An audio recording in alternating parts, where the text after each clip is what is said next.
इनके पास चलेंगे। नायडू साहब, मध्य प्रदेश में वैसे तो लार्जली कांग्रेस वर्सेस बीजेपी है, बट स्मॉलर पार्टीज का कुछ अलायंसेस भी है। जैसे अभी कहने को तो समाजवादी पार्टी ने भी एक सीट वहां पे ली, इनसे कांग्रेस से लिए, पार्ट ऑफ द अलायंस।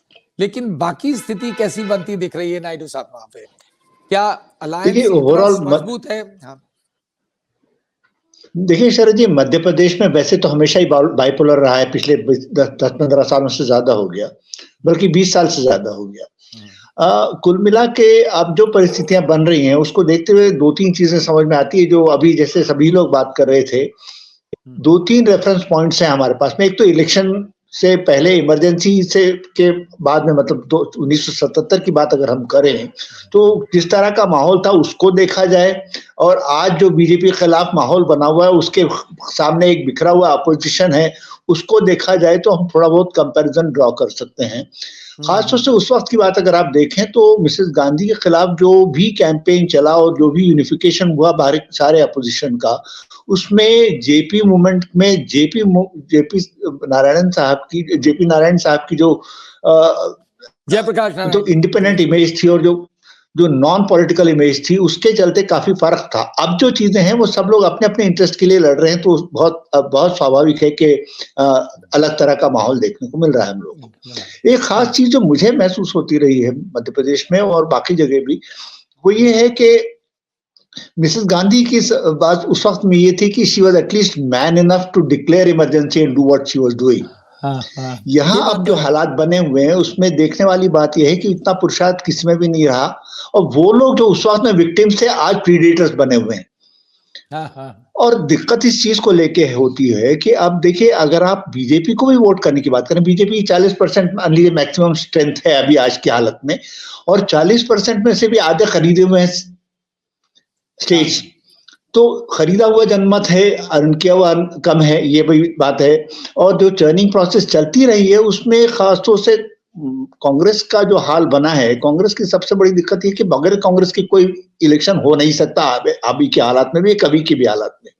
और उसके बावजूद कांग्रेस को जो है जिस तरह से रिसीविंग एंड पे रखा जा रहा है, वो देखने वाली बात है।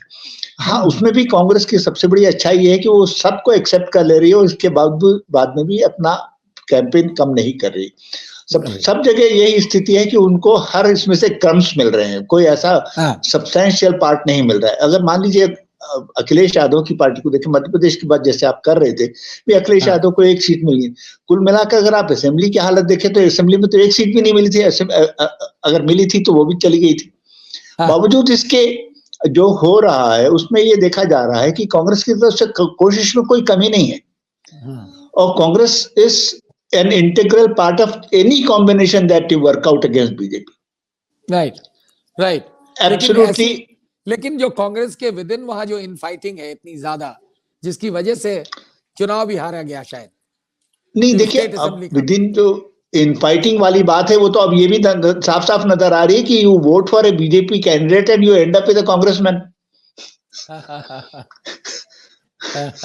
तो ये दिक्कत इस बात को लेके कि भाई आप बीजेपी को वोट दे रहे हैं तो मिलता तो आपको कांग्रेस ही है ना। समस्या इस बात को लेके है, ये पहले भी बात हो चुकी है कि भाई मोदी जी के बारे में बार बार ये कही जाती थी बात 2014 में कि वो जीतने की गुंजाइश तो उनकी काफी है, लेकिन कितने समय में वो कांग्रेस में तब्दील करेंगे बीजेपी को, ये देखने वाली बात थी। तो वो होता जा रहा है, वो हो ही गया एक लिहाज से देखा जाए तो। अब जहां तक सवाल बाकी लोगों का है, जो लीडर्स हैं, ना दीजिए जेपी मूवमेंट के टाइम के लीडर्स हैं, नीतीश कुमार जी या लालू प्रसाद यादव जी जैसे लोग हैं। नीतीश कुमार की वाकई में जैसे क्रेडिबिलिटी होती थी, he may not have been a great Democrat, but he was a good parliamentarian. At least when I was looking at Chandigarh, Patna में जब लौट के आया तो ये बात चल रही थी कि भाई क्या नीतीश कुमार वाकई में उतने डेमोक्रेटिक हैं जितने लालू यादव थे। तो बात इस बात को लेके नहीं चल रही थी। मैंने अपने कलीग से पूछा कि भाई क्या वाकई में वो is he sort of gagging the media, तो वो कहने लगे कि नहीं साहब, why should he gag the media is gagging itself.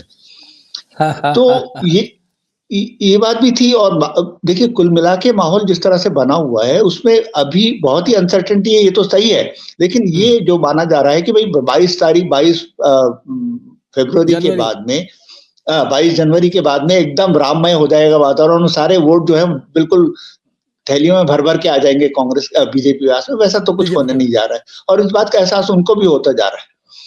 तो वो either they have played the game too early for their own convenience, या ये हो सकता है कि अभी जिस तरह का माहौल, जिस तरह से उनकी इमेज धीरे धीरे कमजोर होती जा रही है, और खासतौर से ये जो माहौल, जैसे बिहार का भी माहौल बना हुआ है नीतीश कुमार जी का, मुझे दो चीजें जो बहुत अच्छी लगी इस वक्त में वो ये थी कि ये the maturity they shown by both Yashasvi Yadav and our Akhilesh Yadav. Akhilesh Yadav. They have been very mature in their sort of conversations right now. मुझे लगता है कि वो बहुत बड़ी उम्मीद की बात है, और इससे और ज्यादा मतलब ये है कि खुद राहुल गांधी भी जो है वो बहुत ज्यादा एग्रेसिव होकर लड़ नहीं रहे, जिससे वो इस बात का एहसास पूरी तरह से रखे हुए हैं कि इंडिया अलायंस की जो के लिए को बचाने के लिए जो कुछ उनको करना है वो बराबर करते चले जा रहे हैं। तो I have hopes of India. कोई इंडिया मध्य प्रदेश में देखिए, ये कुछ असल में एक सबसे बड़ा ये है कि बीजेपी का प्रचार तंत्र जो है वो इतनी अच्छी तरह से काम करता है कि आपको ये भरोसा होने लगा था कि कमलनाथ पहुंच ही गए बीजेपी में। जो हुआ नहीं, ये जो भी संभावना रही होगी या जो भी कारण रहे होंगे, जो भी फैक्टर्स उस बारे में रहे होंगे, वो निगेट हो गए हैं। कमलनाथ बराबर अब खुद राहुल की यात्रा के साथ में जाने की बात कर रहे हैं। लेकिन नायडू साहब, ये शिवराज सिंह चौहान के साइडलाइन हो जाने से क्या बीजेपी को नुकसान होता हुआ दिखता है आपको अगले चुनाव में? बात अकेले शिवराज सिंह के साइडलाइन होने की नहीं है शरद जी, पूरे बीजेपी में ये माहौल बना हुआ है कि दो ही लोग पार्टी चला रहे हैं और बाकी लोगों की कोई हैसियत नहीं रह गई है।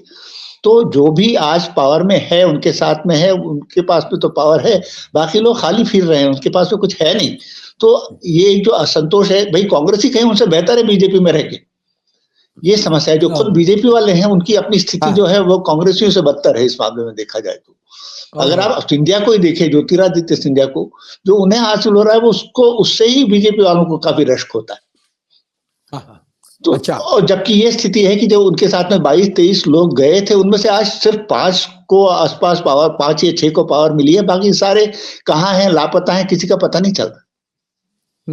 तो गौर करने वाली बात यह है कि जो कांग्रेसी वहां पर हैं उनका क्या हाल है, जो बीजेपी वाले खुद हैं वो उनका क्या हाल है, ये अगर गौर से देखें आप तो बीजेपी वाले आज भी बेचारे दरिया उठा रहे हैं, दरिया बिछा रहे हैं।